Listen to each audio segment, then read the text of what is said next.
Hi, welcome to this Northbridge Forum event, Talk with Ross Gelbspan. My name's Garret Whitney, and I'm going to introduce Ross in a moment. First, I'll say maybe a minute's worth about the Alliance for Democracy. I've been told not to mumble, so I may be a little loud.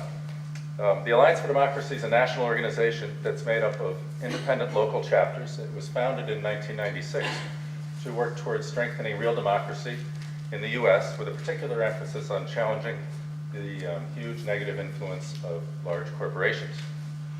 Over the past 10 years, the Alliance has put on many projects and campaigns, far too many to list. Among them, in 2000 was a nonviolent demonstration at the Capitol in Washington, where 35 people were arrested protesting congressional inaction over global warming. A few current projects include a national honest elections campaign that's working towards passing a clean elections law in California via the referendum, and that recently led and also that same campaign, a separate branch of it, recently led the legal challenge in Ohio to the widespread manipulation of the vote that followed the last presidential election. A long-standing campaign against corporate globalization and to promote positive alternatives, which works against such undemocratic trade treaties as the FTAA, MAI, and now CAFTA, the Central American Free Trade Agreement, and leads a national campaign to oppose corporate attempts to take over the public water supplies in this country. And if you want to know more about that, there's this brochure, which is at the table on the way in.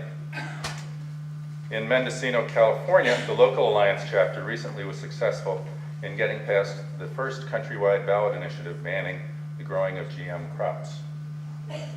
And tonight's talk is part of, as I mentioned, the Northbridge Forum, which is a project of our local chapter here, the Northbridge Alliance for Democracy chapter, which meets in Lincoln. There's lots of information at the table at the entrance, and we urge you to pick some up. And also, if you'd like to join the Alliance and become a member either locally or nationally. Now, we're very honored and fortunate tonight to have Ross Gelbspan back with us. He spoke once before at the forum in 1999 in Sudbury, and briefly, a little bit of his bio from the website. In 1997, Ross Gelbspan published a book on the global climate crisis titled The Heat is On, The High-Stakes Battle Over Earth's Threatened Climate. The book received very positive reviews in the New York Times, the Los Angeles Times, the Boston Globe, the Minneapolis Star-Tribune, the science journal Nature, and elsewhere.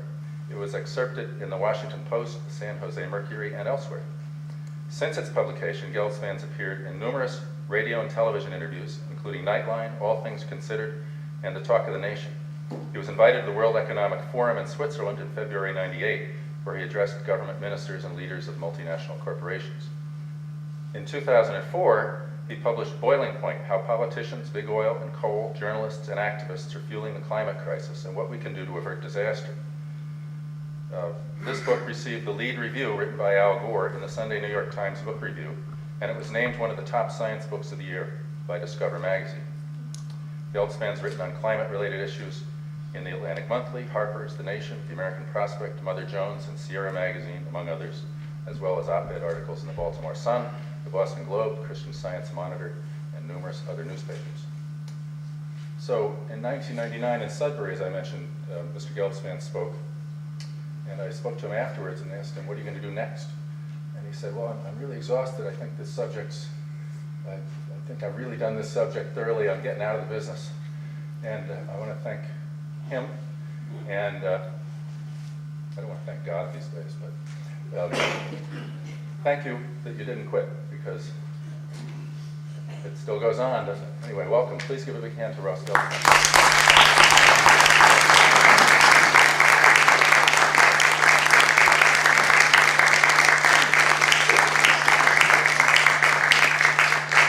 I'm going to go home. I think you can only go downhill after that kind of an introduction. So thank you all very much. I really thank the Alliance for what it's doing, because I think its focus on reining in corporate power is probably one of the most on-point kind of movements that are going on today. So I'm very honored to be asked to speak here on behalf of the Alliance and to have them host me. I appreciate that a great deal. I also thank all of you very much for coming here, for coming in from this beautiful evening to hear a little bit about this god-awful weather I'm going to be talking about. And As you heard, I'm a journalist. I'm not a scientist. I'm not an environmentalist. I've worked with a lot of scientists. John's in the audience, and he himself was a physicist for a long time. And these scientists are meticulous in their work. They're very rigorous in their peer review. They're very exacting in their methodology. By contrast, we journalists have been trained from birth to distort and oversimplify and sensationalize, so I hope you take this in the proper spirit. But what I'd like to do is basically take the next half hour, 35 minutes or so, and give you a journalist overview of the subject. As the signals from the planet become progressively more urgent, the Bush administration turns its back on the challenge, the press remains in denial, and the environmental movement seems to have gone into hibernation. We are, as the British newspaper The Independent said a couple of months ago, sleepwalking into an apocalypse. Unintentionally, we have set in motion massive systems of the planet with huge amounts of inertia that have kept this Earth hospitable for 10,000 years. We have heated the deep oceans, we have reversed the carbon cycle by 400,000 years, we've prompted a wave of violent weather, we've altered the timing of the seasons, we're living on an increasingly narrow margin of stability, and the evidence is all around us. As you know, the world's governments have finally ratified emissions reductions of 6 and 7%, but a much larger reality is being ignored. The science is unambiguous on one point. If we are to allow the climate to restabilize, we must cut our emissions worldwide by 70 to 80%, and that is a challenge, I think, whose magnitude we've never faced before. And it places an immense burden on what is today a very puny Kyoto Protocol.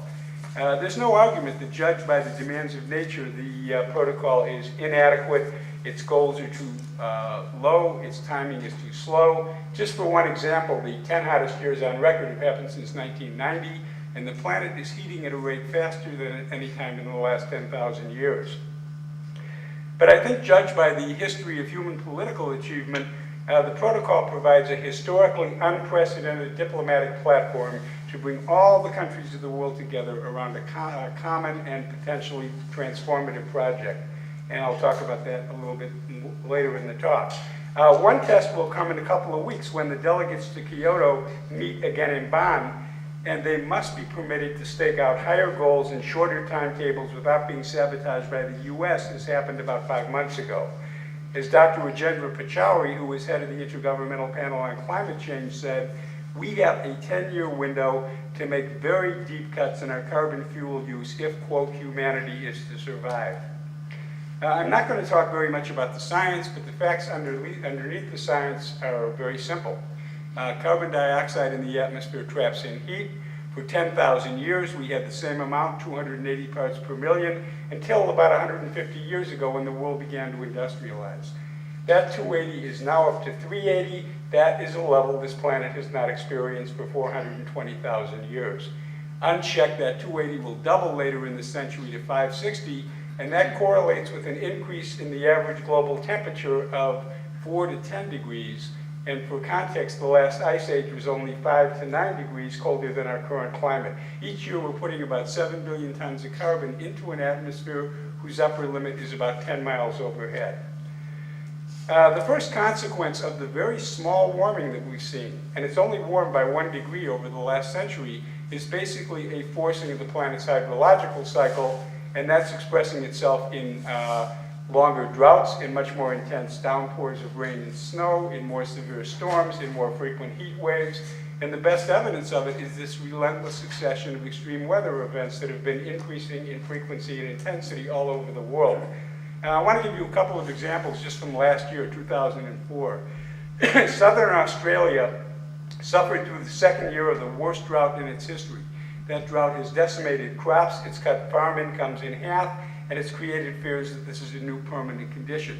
Recently, the government required residents of the city of Sydney to cut their water consumption in half. Last May, just one storm dumped 5 feet of rain in 36 hours in an area of southern Haiti. This long drought in the western U.S. has surpassed the Dust Bowl. It threatens to be the worst such drought in that region in 500 years. Last summer's monsoons in South Asia left more than 30 million people homeless. The 4 hurricanes that swept through Florida last fall were made more intense by warming surface waters and 2004 wound up as the fourth warmest year on record. The economic consequences to these extreme weather events are visible in two areas. You can see them in the rising disaster relief budgets of governments, and you can see them very clearly in the escalating losses to the world's property insurers. The insurance industry lost an average of $2 billion a year to weather extremes in the 1980s. They lost $12 billion a year in the 1990s. In 1998 alone, the insurers lost $89 billion that year to extreme weather, which is more than they lost in the entire decade of the 80s. And the head of the trade association, the Reinsurance Association of America, has said to me that unless something is done to stabilize the climate, it could very well bankrupt the entire industry. In case some of you don't have a particular soft spot in your hearts for the insurance industry, the stakes are actually much larger than that. The UN recently projected that losses from climate impacts within this decade will reach $150 billion, and indeed last year they reached $147 billion. Munich Reinsurance, which is the biggest such company in the world, has said that figure will be $300 billion a year in the next decade or two, and the biggest property insurer in Britain has said that unchecked, climate change could bankrupt the global economy by the year 2065. Politically, I think there is a very strong totalitarian threat embedded in climate change, and this is easiest to see in many poor countries whose ecosystems are as fragile as their traditions of democracy. It is not hard to foresee governments resorting to permanent states of martial law in the face of floods and droughts and epidemics of disease and incursions of environmental refugees. There was a story on the wire a couple of years ago out of Papua New Guinea. They had a long spell of bizarre weather, drought and frost. And after 4 months of this weather, 700,000 people left their homes. They began wandering the countryside in search of water and food. The government threw up its hands and said, "We can't deal with this." Fortunately, Australia came to their aid, but it's an illustration of what I'm talking about. I think an increasingly unstable climate also holds very anti-democratic potential for the countries of the North as well. It will cause big job loss. It will shrink foreign markets. It will impair the flow of industrial commodities from abroad. This is not the kind of climate in which democracy flourishes. This is the kind of climate that gives rise to food shortages with its associated black market crime. It could very well lead to the militarization of disaster relief personnel. I have in my office a study by the CIA, which is assessing the potential for political disruption from climate-related impacts. And as many of you know, last year the Pentagon released a major planning scenario which foresees all kinds of mass migrations and wars and all kinds of political chaos from a rapid climate change event. And what's really important about that document is that it reclassifies global warming away from being an environmental problem to being a security threat. I want to go through one more quick body of evidence, and this has nothing to do with weather. It has nothing to do with computer models. These are physical changes that are happening on the planet as we sit here. Heat expands water. Right now, officials are relocating 40,000 people from their island homes off New Guinea that are going under because of rising sea levels. Heat changes ecosystems. There were 2 articles in the journal Science about a year and a half ago that reported that birds, fish, insects, plants, and animals and whole ecosystems all over the world are right now migrating toward the poles in search of temperature stability.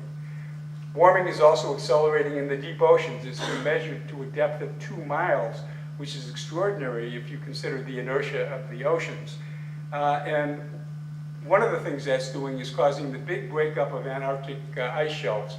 There are 3 pieces of ice shelves off Antarctica that have broken off since 1995, all of which are larger than the state of Rhode Island. And a little more than a year ago, the biggest ice shelf in the Arctic, which was 3,000 years old and 150 square miles, also collapsed. The oceans are also becoming acidified from the fallout of our carbon fuels. Scientists say that the pH level in the oceans has changed more in the last 100 years than it did in the previous 10,000 years. High above the oceans, most of the glaciers around the planet are melting at frighteningly accelerating rates. 20 years ago, the biggest glacier in the Andes Mountains was retreating by 14 feet a year. Today, it's retreating by 99 feet a year. The biggest glacier on the planet, which is the Greenland ice sheet, for the last decade has been losing 3 cubic miles of ice each year. That's enough to cover the state of Maryland with ice a foot thick. The tundra in Alaska, which for thousands of years has absorbed methane and carbon dioxide, now is thawing and releasing those gases back into the atmosphere. And a really striking finding, Lester Brown, who was, used to be head of World Watch Institute, reported about a year and a half ago that for the first time in history, the world has consumed more grain than it has produced for 4 years in a row. And that's because of longer droughts, more intense rainstorms, and a big increase in the population of insects. And as this trend progresses, we could very well start seeing resource conflicts in the very near future. And we've actually altered the timing of the seasons. Because of the buildup of CO2, spring now arrives more than 2 weeks earlier in the northern hemisphere than it did 20 years ago. And as my friend Bill McKibben points out, what that means is, unintentionally, we are changing the rhythms of nature by which we have lived our lives and planted our crops and written our poetry for 10,000 years. The last one of these physical impacts I want to talk about has to do with human health. Global warming is not good for us. The most obvious impact comes from heat itself, and the UN recently projected a doubling of heat-related deaths in the world's cities in the next 20 years. Witness the 35,000 heat-related deaths in Europe a summer and a half ago. Those deaths bear a very specific signature of human-induced global warming. I'm sure there have been heat waves in the past that were as hot and as long, but without the same number of fatalities. And one key finding of climate scientists is this: as the planet's temperature is rising, the nighttime low temperatures are going up twice as fast as the daytime high temperatures. And that's because the carbon dioxide and the other greenhouse gases are trapping the heat in overnight. They're preventing the normal radiational cooling. And that means that when a person's body becomes heat stressed during the daytime, they're not getting the normal nighttime cooling to allow them to recuperate, unless they have access to air conditioning. But I think that is very much what happened in Europe a summer and a half ago. There is another more complex set of health impacts, and they involve the spread of infectious disease. Warming accelerates the breeding rates and the biting rates of insects. It accelerates the maturation of the pathogens they carry. It allows them to live longer at higher altitudes and higher latitudes. So we are now seeing, for example, mosquitoes spreading yellow fever and dengue and malaria to populations that have never before experienced these diseases. Globally, malaria quadrupled between 1990 and 1995. In coastal Massachusetts, doctors have reported a big increase in tick-borne Lyme disease because, except for last winter from hell, we haven't had these really deep killing frosts to kill the ticks off over the winter.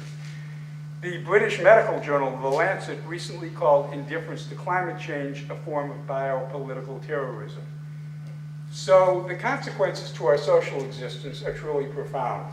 And as one top scientist who's co-chair of this IPCC said to me, if this unstable climate we're now beginning to see had begun 150 years ago, the planet would never have been able to support its current population. So for me, from my point of view, this is sort of the central drama underlying the climate crisis. And it basically pits the ability of this planet to support a highly organized civilization versus the survival of one of the largest commercial enterprises in history.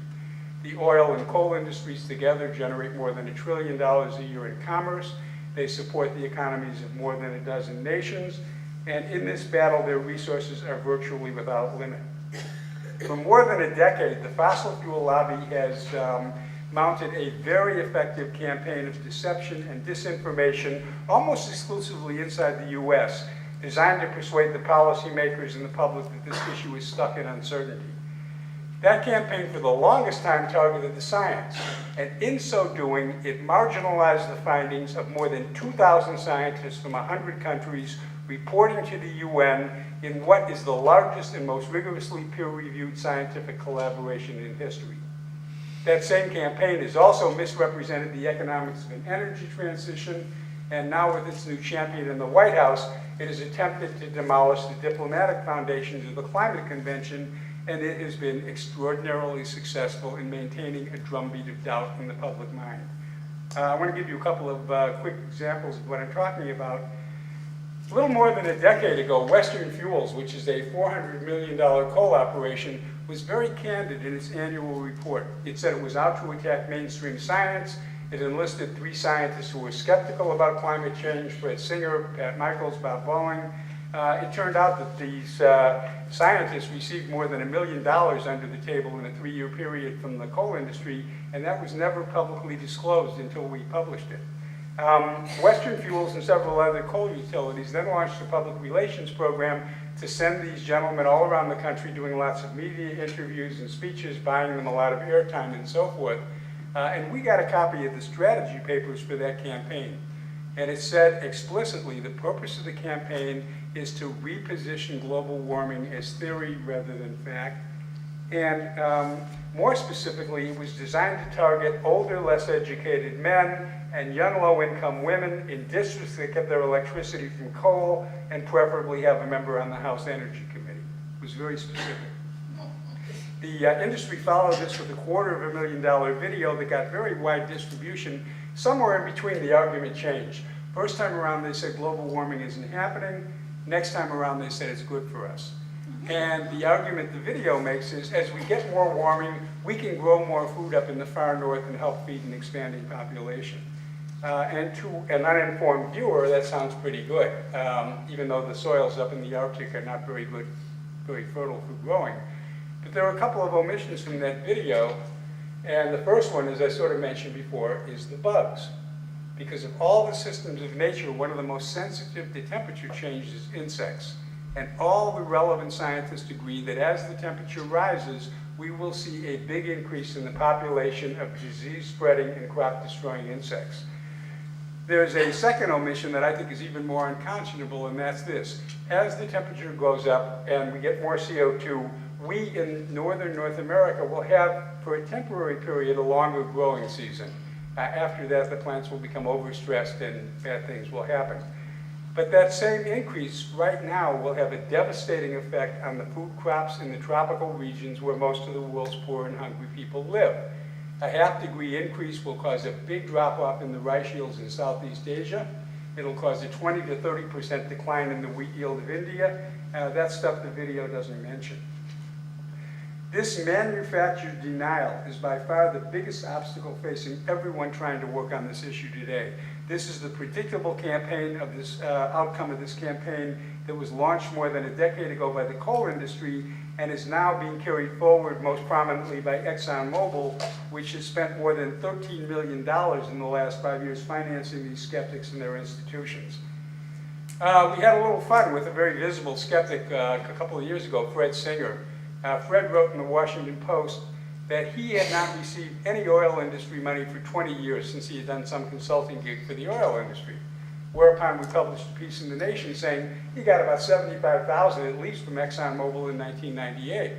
And unless you think this was a really ingenious feat of investigative reporting, it happened to be on ExxonMobil's website. Of course, they took the page down right after the article ran. But this is much more serious than the cheap thrill of gotcha journalism. In the early 90s, when the science was still uncertain, I think this response could be excused as a normal business-as-usual kind of reaction. But with the science having become so robust and the impact so visible, I really regard this as a crime against humanity. To me, as a journalist, this goes way beyond the normal reach of public relations spin. To me, what this represents is an attempt to privatize truth.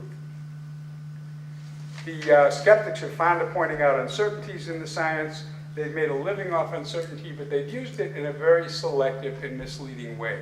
Here's what I think the truth is about uncertainty. Carbon dioxide stays up there for 100 years. If we could magically stop all our coal and oil burning tomorrow, we would still be subject to a long spell of costly and dramatic weather extremes. Moreover, new research shows that prehistoric climate changes have happened not as gradual transitions over a century or so, but as very abrupt shifts. And that very small changes in a very delicately balanced atmosphere can produce very large outcomes.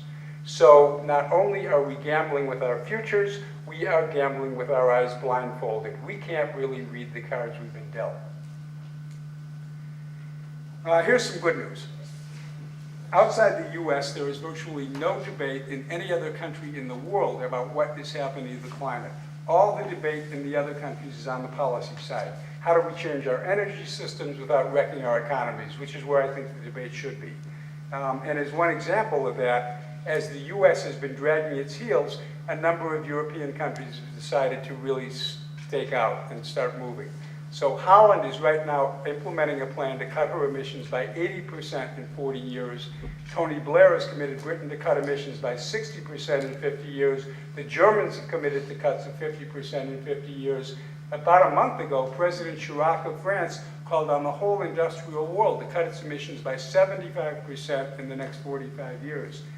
So I think it's very important to remember that the confusion about climate change stops at the boundaries of the United States. I also think it's very important to understand that climate change is no longer the exclusive franchise of environmentalists. It is too big an issue. And for any of you who want to go to work on this issue, I would urge you to work with groups working on international relief and development like Oxfam, on campaign finance reform, because we're not going to get clean energy without clean elections, on corporate accountability, public health, labor, environmental justice, and human rights. There are aspects of this issue for every one of those constituencies. Let me speak for just a second to the issue of justice. Climate change is nothing if not an issue of environmental justice and human rights. Secure shelter, food, and the tools for basic human sustenance are enshrined in the Universal Declaration of Human Rights, and we are seeing them disrupted almost on a weekly basis by this increasingly unstable climate. Several years ago, Hurricane Mitch killed 11,000 people in Central America. No hurricane in the US has ever taken that kind of toll. A couple of years ago, in Sri Lanka, the worst flooding in memory left 500,000 people homeless. Now, rising sea levels are forcing the evacuation of whole island nations. Not long ago, the president of Tuvalu, which is a small island group in the Pacific, called climate change a form of slow death. There is a connection between the impending evacuation of Tuvalu, compromised immune systems in Beijing, and rising levels of asthma in Roxbury. There is also a connection on the solution side. By blocking this transition, big oil and big coal are withholding from the rest of us a huge surge in new jobs and economic growth. At the corporate level, we have seen some voluntary progress. A couple of years ago, Ford and Daimler Chrysler joined together. They invested $1 billion to turn out hydrogen fuel cell cars. BP is now one of the world's biggest vendors of solar systems. Shell has created a $1 billion subsidiary in renewables. But without a binding structure of mandatory regulation, many of these initiatives will fail, and a number of oil company presidents have said that to me off the record. Without a structure to level the corporate playing field, competing energy companies like ExxonMobil will undercut these initiatives with their cheaper coal and oil. The solar and wind and hydrogen investments by BP and Shell and so forth will become money losers, and this continuing succession of destructive weather and epidemics and insurance losses will tear holes in the global economic fabric. There's no doubt, as I said before, that the current goals of the Kyoto process are too low and its timetable too long to effectively address it, but the Kyoto framework was designed to accommodate a much more aggressive approach. And I want to take just a couple of minutes and walk you through three sort of solution strategies. They form the centerpiece of the last chapter of this book, Boiling Point, and I'm certainly not dogmatic about them, but it's a model of the kind of thinking I think we need to do. Those three strategies basically involve changing energy subsidies in the industrial world. They involve creating a large fund on the order of $300 billion a year for 6 or 7 years to jumpstart renewable energy in developing countries. And they involve a regulatory mechanism within the Kyoto framework that would have every country increase its fossil fuel efficiency by 5% a year. Real briefly, on the subsidy front, the federal government spends $25 billion every year subsidizing coal and oil. The industrial world overall subsidizes it to the tune of $200 billion a year. We're saying take that money away from coal and oil, put it behind renewables. The oil companies will follow the money. They will become aggressive developers of fuel cells and windmills and solar panels. And that same subsidy shift would bring out of the woodwork an army of energy engineers and entrepreneurs with successively better generations of solar film and tidal devices and turbines. I think it would generate an explosion of creativity in the energy field that would be like what we saw in the dot-com profession in the 90s. The second element of this plan is this large fund to transfer clean energy to poor countries. And it's very important to understand, poor countries would love to go solar. There is no resistance. The most air-polluted cities in the world are in China, and Bangkok, Thailand, and Santiago, Chile, and Mexico City. There's no resistance to this. It's just that they can't afford it.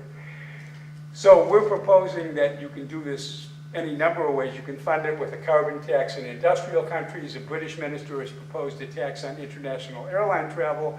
We happen to like a tax on international currency transactions. The banks are the big players in this game where they trade the yen against the euro and the dollar, and when one goes up and the other goes down, they sell. And today the commerce in these currency transactions is $1.5 trillion every day.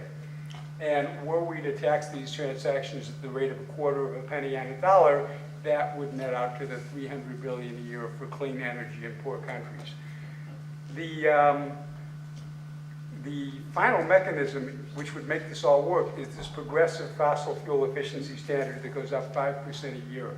What that means is every country would start at its own baseline right now. It would increase its fossil fuel efficiency by 5% a year. In other words, a country would produce the same amount next year with 5% less carbon fuel, or would produce 5% more with the same amount of carbon fuel. And since no economy grows at 5% for very long, emissions reductions would outpace long-term economic growth. On the ground, I think countries would first meet this 5% just through efficiencies, just by getting the waste out of their current energy systems. And when those efficiencies ran out or became too expensive, they would meet the 5% by using more and more renewable energy, all of which is 100% efficient by a fossil fuel standard, and that would begin to make the mass markets and economies of scale that would bring down their prices and make them economically competitive with coal and oil. Several oil executives have said to me in private that they can do this, but they need the governments of the world to regulate them so they can make this transition in lockstep. In other words, if the CEO of oil company A puts too many eggs in his solar basket and he's undercut by other companies and his company loses market share, he's out of a job. He can't do it by himself. So off the record, these guys say we need regulation. When I ask them to go on the record, they say they never saw me before in their life. But that is what they're saying. What I'm talking about here in terms of the fund is not a traditional north-south giveaway. The fund represents the transfer of resources from the finance sector in the form of speculative, non-productive transactions into the industrial sector in the form of intensely productive, job-creating, wealth-generating investments. What I am talking about here is a critical investment in our own national security. The global climate envelops all of us. And I think the kind of thinking that's needed is the kind of thinking that gave rise to the Marshall Plan after World War II, so that today, instead of a collection of dependent and impoverished countries, we have very robust trading partners in Europe. And I think a plan of this magnitude, regardless of what the details are, would have a similar effect on developing countries. It would create millions and millions of jobs. It would raise living standards abroad without compromising ours. It would allow poor countries to grow both without regard to atmospheric limits and in many cases without the budgetary burden of imported oil. And in a very short time, it would jump the renewable energy industry into being a central driving engine of growth for the global economy. The real economic issue involved in this rewiring the planet is not cost. The real economic issue is whether the world has a large enough labor force to accomplish this task in time to meet nature's deadline. What I've been talking about here is an energy transition which hopefully could allow the climate to stabilize, but that ignores lots of other areas of our rapidly deteriorating biosphere. And some of my environmental friends worry that a plan whose appeal lies in increasing wealth and commerce could be the undoing of many other planetary systems whose vitality is already at risk. My personal hunch on this is that changes in values frequently follow changes in technology. And I think the very act of addressing this problem frontally and full face would bring home to everyone the fact that we're living on a planet with limits and we're bumping up against those limits. Ultimately, I think this kind of a crash program in energy would yield a lot more than a fuel switch. I think it would lead inevitably to closed-loop industrial processes, to smart growth planning, to the adoption of environmental accounting in the way we calculate our wealth, to a whole new epoch of sustainability that would transform our institutions and practices in ways we can't even begin to imagine. Back here on Earth, of course, the reality is very different. The White House has become the East Coast branch office of ExxonMobil and Peabody Coal, and climate change has become the preeminent case study in the contamination of our political process by money. Shortly after taking office, President Bush reneged on his campaign promise to cap emissions from power plants. He then released the first draft of his administration's energy plan, which is basically a fast track to climate hell. In a really Orwellian stroke, the White House ordered the EPA to remove all references to the dangers of climate change from its website. This is not political conservatism. This is corruption disguised as conservatism. And of course, the president withdrew us from the Kyoto talks, and when he did that, he pledged that the U.S. withdrawal, we go our own way, is not going to affect the actions of any other countries. They can do whatever they want. Nevertheless, a couple of months ago in December in Buenos Aires, the Bush administration used America's diplomatic leverage under the Framework Convention to emasculate the next round of climate talks. So when the delegates meet later this month, they will be prohibited from coming out with any kind of action plan whatsoever. As one climate negotiator said, the U.S. left the climate talks hanging onto a rock face by their fingernails. But despite what's going on in Washington, I do think political conditions have changed a lot in the last couple of years, especially around this issue. A number of political conservatives are now embracing climate change. William F. Buckley has written, this is not an Al Gore issue. We really are producing too many greenhouse gases for the planet to accommodate. A couple of years ago, Jim Woolsey, who was head of the CIA, and Senator Richard Lugar from Indiana, had a long piece in Foreign Affairs magazine in which they were talking about how serious a danger this is. They're pushing ethanol and biofuels and so forth, but they were very candid about the dangers of this issue.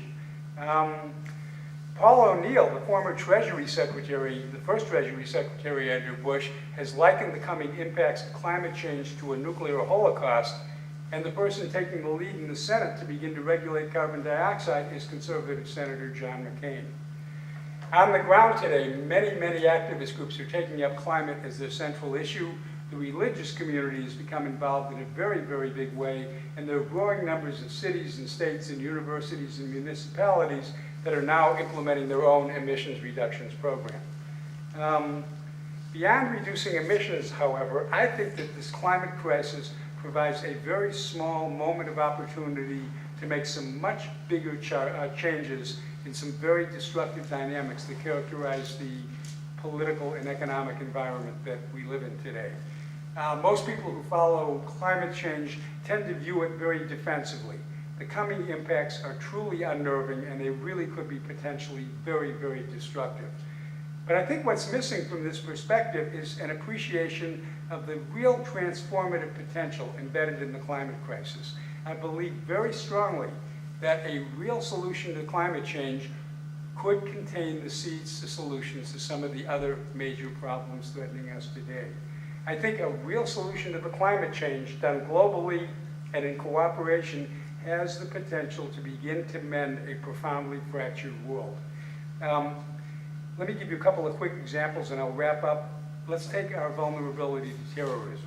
The most obvious connection is that a move to renewable energy would dramatically reduce the significance of oil, and with it our exposure to the political volatility in the Middle East. And that volatility will only become more explosive as that region's oil reserves are diminishing and will become depleted. I think much more relevant is the fact that the U.S., with 5% of the world's population, generates about a quarter of its emissions. And since poor countries are much more immediately vulnerable to these impacts, our continuing indifference will almost guarantee more anti-U.S. attacks, and that warning was echoed last year by the head of the IPCC. On the other side, economists tell us that every dollar invested in energy in poor countries creates way more jobs and way more wealth than the same dollar invested in any other sector of the economy. And were the U.S. to spearhead a wholesale transfer of clean energy to poor countries, that would do more than anything else, I think, to undermine the economic desperation that gives rise to so much anti-U.S. sentiment. On the economic front, it seems very clear that the whole global economy is susceptible to periods of stagnation.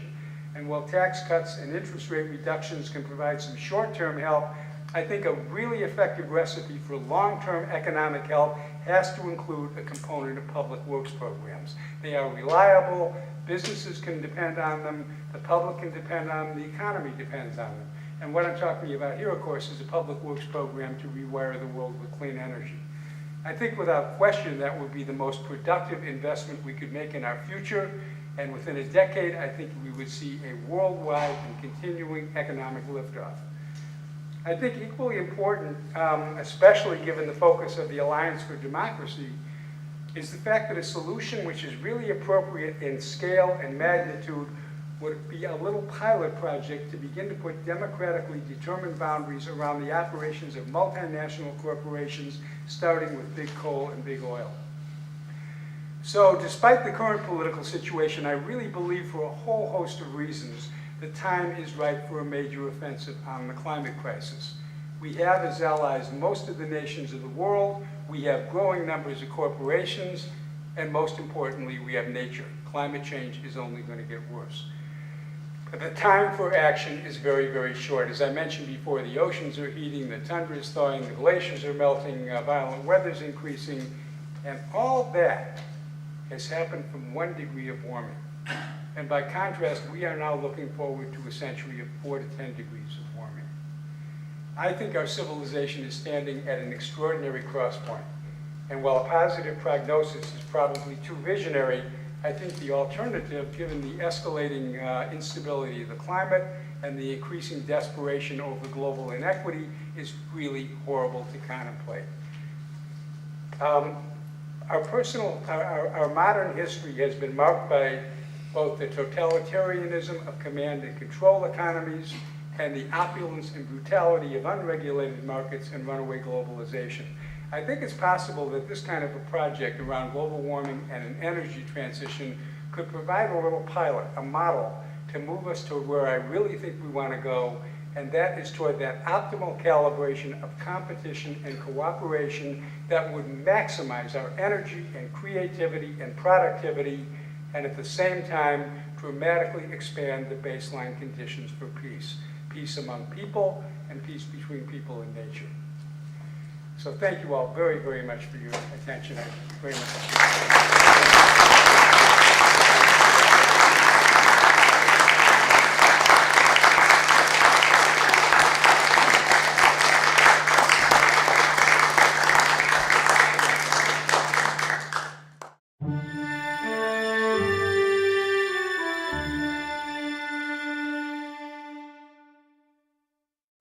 If we have some questions, I need somebody to come up here and help me translate them because my hearing is not great. I have a simple question. I'm a high school science teacher, and what would you say from what you've learned is the most important thing I need to go back and tell my students, teach my students, get them to learn? Well, let me ask you a question. I really am uncomfortable sometimes talking this stuff about adolescents because I think, no, I'm serious about that because they're going through some of them are going through such internal turbulence anyway that they maybe don't need to know about this in a real profound way. So I'll leave that piece in your lap. But I think one of the most important things you can tell them is this is why the weather's changing, this is why other bigger things may change. The solution is pretty simple, and it's really a political action that's needed here. A lot of people respond to this by, when they hear about it, by saying, oh, I'm going to buy compact fluorescent bulbs, and I'm going to carpool, and I'm going to really cut down my carbon fuel use. And probably a lot of the students would respond that way, I think, because they want to feel sort of righteous once they know this is a problem. And I think it's important to get across the fact that you cannot solve this problem by lifestyle changes alone. Even if we all sat in the dark and rode bicycles, it wouldn't do it. And that you need political action as well. And it may be a way of getting students involved in political action in a way that's nonpartisan, it doesn't break down along traditional lines, and that may be a way of involving them. The question is, there was an article in the Times recently about activity going on all over the country at the local level where people are working to reduce their emissions locally, and should that be happening in Massachusetts and in the suburban towns as well as Boston. There's a very good activist group called Mass Climate Action Network, and I know they have enlisted Brookline and Cambridge and Medford and 5 or 6 other cities and towns, and if you'd like, I'd be very happy to put you in touch with them to do just that. That said, from my point of view, I think the political awareness that's spread by that action is more important than the emissions avoided, because we need 70% reductions, and they're doing 20% maybe reductions. They're getting towns to buy hybrid vehicle fleets and things like that. And so while it's important to do, it's not the solution. But on the other hand, I think it does create the kind of awareness that can lead to larger political change that is necessary. So, and it certainly helps, because if you can get your town involved in some of these changes, then when the larger changes come along, your town will have some experience in these changes. It'll know what technologies work, and it'll know how to build facilities and so forth. So I would say yes, but do more. The question was that the United States government is responding to this by offering some pseudo-solutions. And in particular, we're talking about nuclear energy, we are talking about making hydrogen, and another one is mechanical carbon sequestration. And to go through them, I mean, if you make hydrogen out of fossil fuels, which is what ExxonMobil proposed, and then President Bush incorporated 3 months later in his, I think it was the State of the Union address.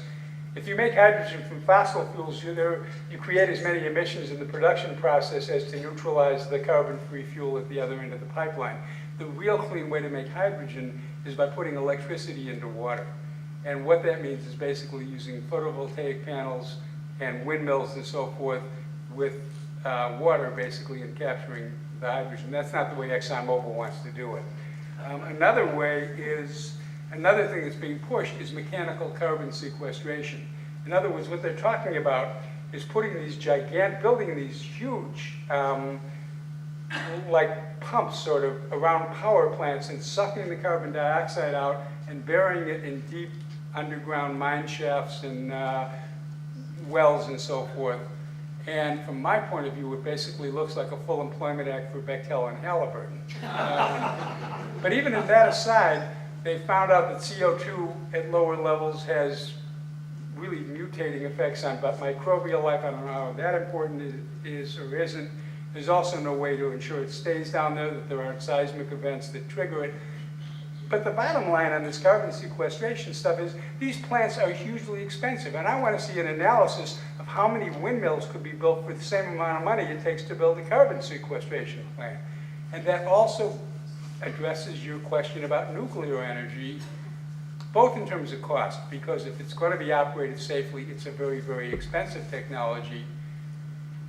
But we do not have a solution, even assume they're operated safely, we do not have a solution for long-term protection of spent fuel. And I don't think we can make that promise to future generations, that we can safeguard fuel for thousands of years that needs to be safeguarded. We can't make that promise with any kind of integrity or honesty.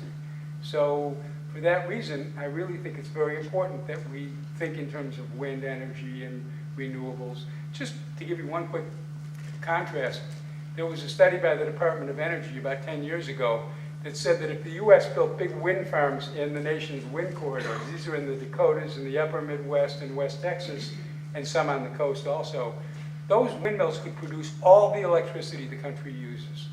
In other words, we would not suffer any decline in our living standards in terms of energy use. So when you hear about carbon sequestration and nuclear energy and so forth, think wind.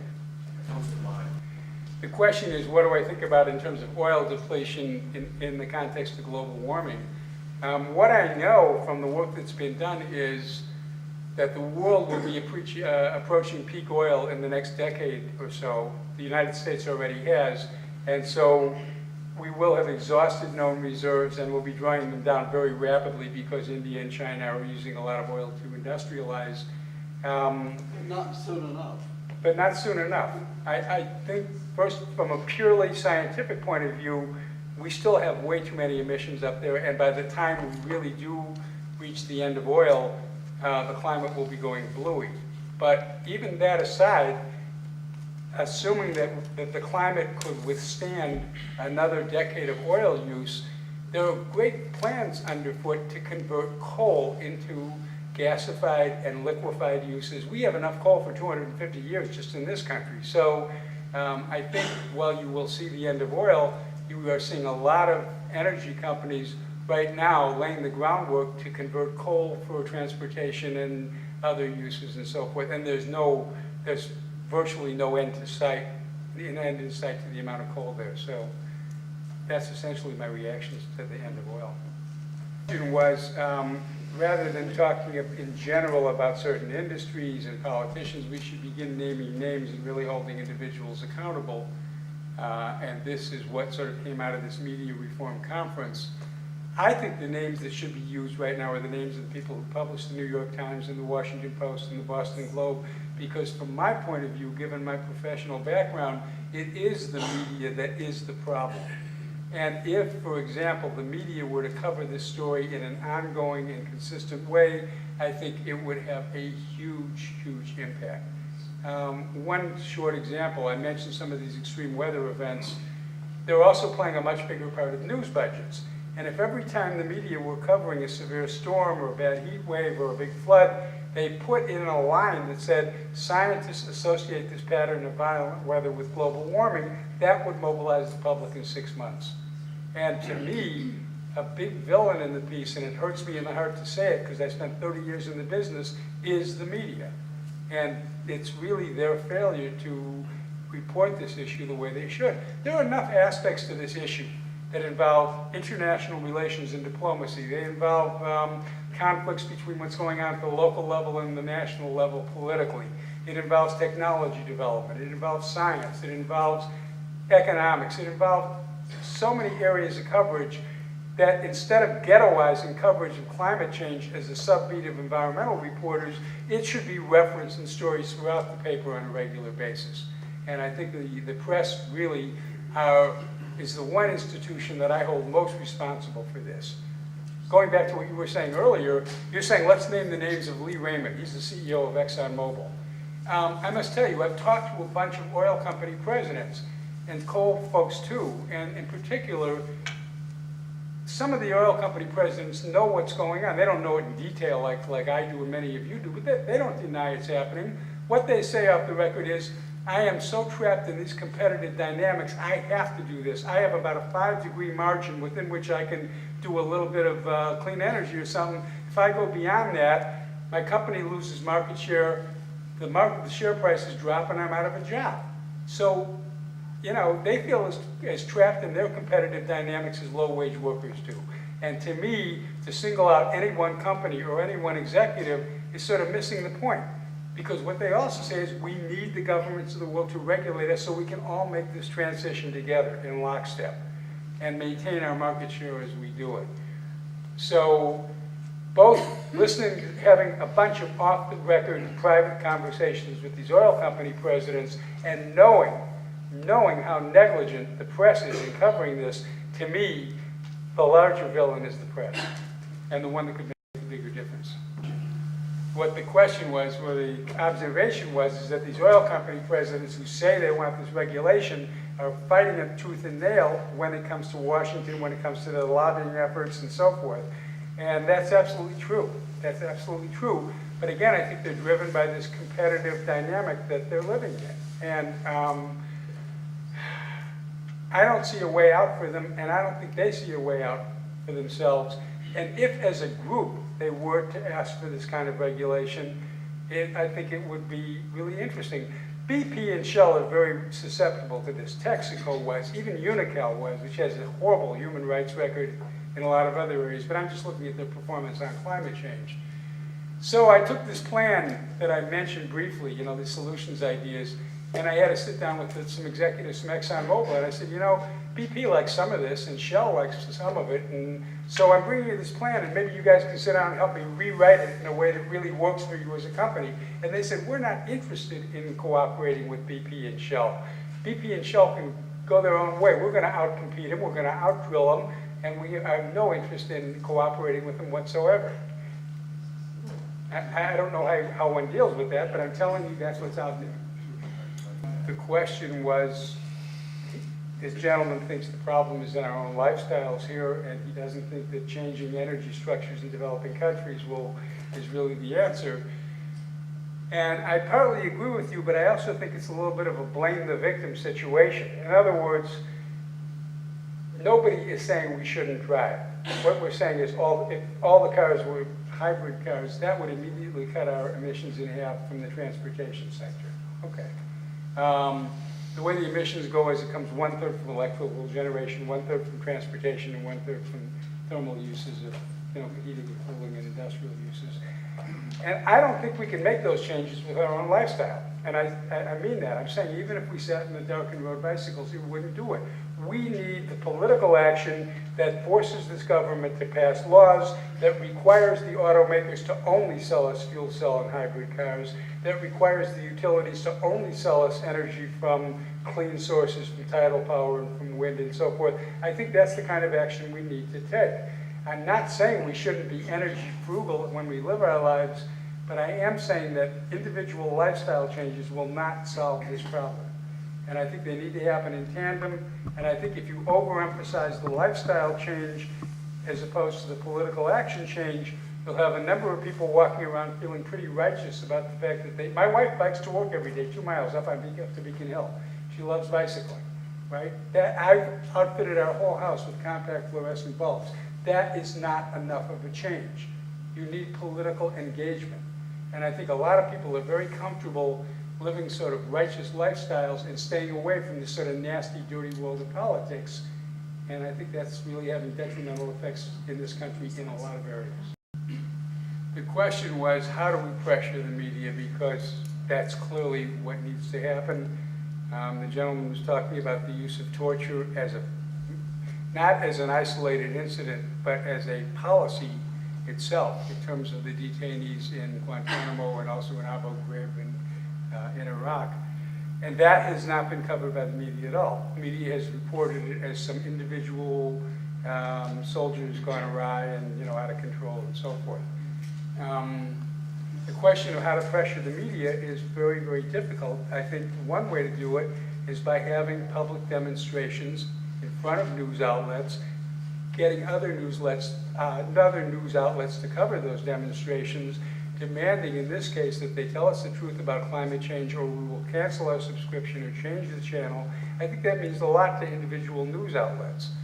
At the same time, the other pressure is that the news business has become very conglomeratized. It really was not that way 30 years ago when I was in the business or started the business.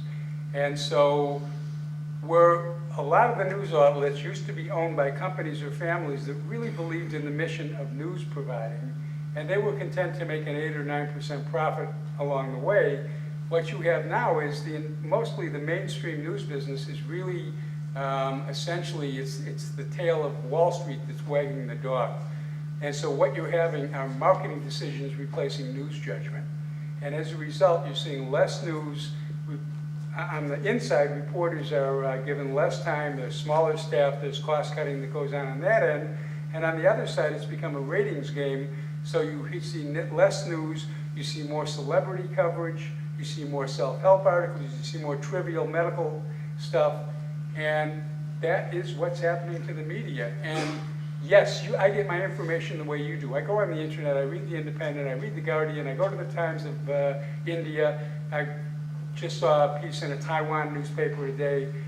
I'm not getting it from the newspapers I read at home, which are, well, I do a little bit from the Financial Times, but not from the Boston Globe and the New York Times, with some exceptions. And the question is, how do you pressure the media? And I think there has to be, if there was any kind of political action, I think it should be directed toward the news outlets. And you should have other news outlets covering it. And you should start playing them off against each other. I don't know any other way of doing it. So what we're really saying is that the focus of the Alliance for Democracy should be on the corporations that control the media as well as anything else, because we have to get the word out there. It's very difficult. It's a very difficult conundrum. I don't know an answer to it. Obviously the internet, but that makes for a subculture, kind of limited segment of the population. That's why you guys are political organizers and I'm not. I do know that I'm very critical of the environmental movement because the scientists are much more outspoken than the environmentalists are, which is extraordinary. Scientists are usually very conservative in the way they talk. They're very circumspect. They're constrained by their scientific language. But they say that this is scary as hell. The environmental groups are running around saying, oh, use some compact fluorescent bulbs and do more carpooling and energy efficiency is good for us. And part of the reason for that, I think, is that the downtown, the major environmental groups are based in Washington, and they operate in a climate where progress is measured in tiny increments. So if they get 2 more miles on an automobile efficiency standard, that is a huge victory for them, and it means nothing in terms of what the real problem is. And I think they're afraid of being marginalized if they came out and said what really needed to be saying. But I really fault them for not standing up and screaming to their members and their donors and their constituencies. This is of this utter, total magnitude and urgency, and we can't let anything stand in the way. And indeed, we should be joining with all the other environmental groups around the world. There was a very interesting side meeting, a private meeting at one round of the climate talks that I attended. And these were only the NGOs who had this private meeting. And I was allowed in as long as I didn't write about it. And that's okay, that was fine. And so you basically had some representatives from the big NGOs in India and some other developing countries screaming at the US delegation, the US NGO saying, all you guys want is power. You want to be junior cabinet ministers. You want to have your input into your government's plans. You're betraying your mission, you're betraying your subscribers, and you're clearly betraying the planet by playing this go along, get along kind of game. So to me, that's a very important component. We have a huge NGO activist community that is really falling down in its face, I think. The question was that a problem may be that much of the third world aspires to an industrial nation standard of living, and is that possible? It's certainly possible in terms of clean energy, for sure. And there's no reason that, like certain countries are leapfrogging the telephone infrastructure and going straight to cell phones so they don't have to build all the telephone poles and string lines all over the country. That could certainly happen in terms of energy, for sure. You could have village solar and biofuels and decentralized energy systems and wind where it's appropriate and various other kinds of energy. I do think we hit a certain point at which just general material throughput is too much for the planet to handle. But I think if we could really make those changes, and I believe what I said in my talk, if we were to make these changes in our energy structures, and we can certainly do it with the advent of electronic communications, which is much less material intensive, that would sort of trigger a change in people's aspirations and the kind of lives they want to live anyway. So I think that developing countries could certainly live at comfortable living standards without overtaxing the planet if they were to leapfrog into these new technologies, basically, and they would embrace them with open arms. And the problem is you have the oil companies leaning on the World Bank not to fund wind farms, but to fund more oil and coal projects.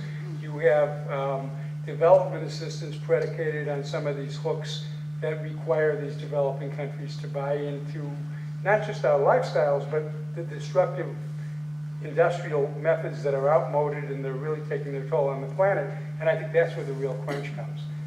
I mean, I am certainly not going to tell somebody in the country of Chad that he can't have a car. I have no moral right to do that. But I can say it needs to be a fuel cell car or a hybrid car. And I think that would be accepted. I don't think that's unacceptable at all. Yeah, I mean, ethanol is one of a bunch of different kind of biofuels. It's very good. I have a little problem growing corn and turning it into fuel when we have hungry people. But you can also use agricultural waste. You can use wood waste.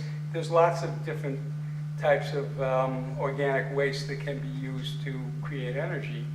And I think it's really important to understand this is not a technology issue. This is a policy issue. All these technologies exist today. We can have all the energy we want and more. We can have it from biofuels. We can have it from solar. We can have it from wind. We can have a lot from tidal power. We can have it from small-scale hydro. All these technologies are out there right now. They've just been suppressed and not properly developed because of the political influence of the fossil fuel lobby. Well, I certainly don't see any short-term hope in the Bush administration. I agree with you on that for sure. But I do think there's a larger issue about the global economy. And the problem is that no companies feel responsible for the global economy. The political leaders do. And when I was talking about these impacts of 150 billion a year, 300 billion a year bankrupting the global economy, the bankers are very aware of this. The insurance industry is aware of this. It's sort of the finance people who are aware of this. And one hopes that at some point they will weigh in. In terms of your question about how many Americans need to die off so that the planet can support us, we use 60 times more energy than the average resident of India, but we also use close to twice as much as the average resident of Germany. We're very wasteful. And I think living at a sort of middle-class European standard of living is a very acceptable way to live. I really do. I happen to personally feel that. And I think if people were shown that, and were shown that not doing that really jeopardizes their children, and jeopardizes their future, and jeopardizes all the people who went before them to build this up, I think there would be a response to that. And then you come to the problem that you mentioned in your first part of your question, which has to do with corruption, just corruption around this stuff. And that's exactly what we're seeing right now. And again, from my point of view, that's because of the failure of the press to expose this stuff. There was a story about, and this is in this climate area, when Bush got elected, Vice President Cheney set up an energy transition task force. One of the chief members was the CEO of Peabody Coal, which is the biggest coal company in the country. It's the biggest coal company in the world. Peabody Coal, for 120 years, was a privately held company, okay? Then, after the administration takes office, Cheney comes out with his energy plan that calls for 1,900 new power plants. 4 days later, Peabody issues an IPO and goes public, and the stock goes from 24 to 38 overnight. This is what I mean when I'm saying this is not political conservatism. This is corruption disguised as conservatism. And the only thing I know from my own experience in history that's a real check on that kind of stuff is a really demanding press. And the press is being compromised, so I don't have a good answer to your question. I certainly know what you're talking about. I don't have a good answer. The only thing I would, these are really good ideas, and I appreciate them a lot. The only thing I would say is don't identify this problem with President Bush, because this problem also existed in socialist countries. This problem also has existed under democratic administrations.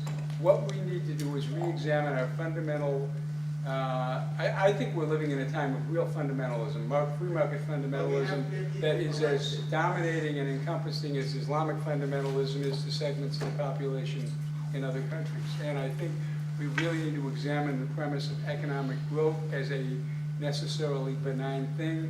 In other words, I think it goes beyond a more partisan change. Right.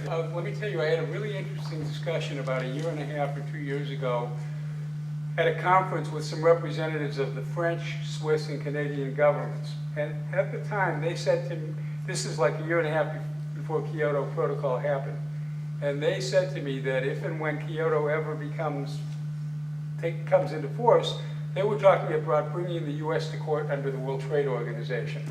And I really want to see if they follow up. And their argument was this: the WTO prohibits governments from subsidizing its own exports. And so the argument that these three officials made was, if Kyoto takes effect and all these countries are drawing down their emissions according to the Kyoto schedule and the US isn't, they want to take the US to court and charge that the US is carbon subsidizing its own exports and put really heavy taxes on US exports. And I would very much like to see that happen, and I'm not sure that it won't happen. I'm not sure that it won't happen, but it's also too soon after the protocol took effect. There's only a couple of months to see whether that happens or not. But there is that kind of resentment. When Bush drew the US out of the Kyoto talks, the countries of Europe were enraged, and that rage is still there. It was temporarily covered over by the terrorist attacks, but it is still there. So I'd love to see something like that materialize. What's your take on the debate over the wind farm off of Nantucket? I sort of looked into it fairly closely, and I saw no injections whatsoever on any environmental grounds at all. So, you know, the blades go very slowly, so they're not going to kill a lot of birds. The fish make their nests around the poles. And people who object to visual pollution, when you look at the rendering of these windmills in the Cape, they're 6 miles offshore. So you see a few specks on the far horizon on a clear day, right? That's what you see. And so I think people were concerned about property values. I wrote a op-ed for one of the Cape papers saying that a lot of people say they want renewable energy, but not here. And it reminds me of a lot of people who used to say some of my best friends are black. You know, it's the same kind of hypocrisy. But I think you're seeing changes. I know Walter Cronkite's not opposing it anymore. Bobby Kennedy has stopped opposing it, and he's really gotten buying into global warming now. So hopefully that will move the regulatory process along. I definitely think it would be very important to happen. I guess I feel that the developer is missing the boat a little bit because he's not promoting the second part of their plan. One is to put, I forget what, 114 windmills in Cape, you know, in the bay. But the other is he wants to use the old Quincy shipyard as a major manufacturing center for windmills. It's a deep water port, and he wants to manufacture windmills and send them up and down the coast. And that would create huge amounts of jobs, especially for inner city people, because some of the work involved in windmills is very highly skilled. You know, it's electronics, some of it's metallurgy, a lot of it's site work. There's a whole range of jobs involved in windmills, a lot of which can be done by people with not the highest levels of education. And I think if the developer, if Jim Gordon, were to push more his long-term economic development plan over and above the wind farm itself, I think he'd get a lot more support from people who aren't immediately affected by it. I certainly don't have an answer for the larger question you're asking, but I do have some thoughts about it as it relates to the climate stuff, and that's this. The main reason I wrote this book, Boiling Point, is because it does have solutions in them, and they're the right idea. And, you know, I'm really, as I said, I'm not dogmatic about the details. But I think it's really true that when people are confronted with what seems like an overwhelming problem and they don't see an intellectually honest solution, that just makes them feel impotent. And that's a terrible feeling. So they don't want to know about it. So to me, it was very important in this area to say, hey, there's a solution. Not only is there a solution, it's a solution that could really, really create lots of jobs. It could really bring people around the world together. It could make this a wealthier, more peaceful world overall. And I think if you show that to people, they'll then let the bad news in on themselves. And so that is very specifically why I've been pushing these solutions or soliciting substitutes for the same goals of solutions in the climate area. And there may be a way where you, who have much more experience than I do in terms of general political organizing, maybe can think of ways of showing a future vision to people who are politically apathetic and maybe find a way of energizing them around that. Anyway, listen, thanks for that.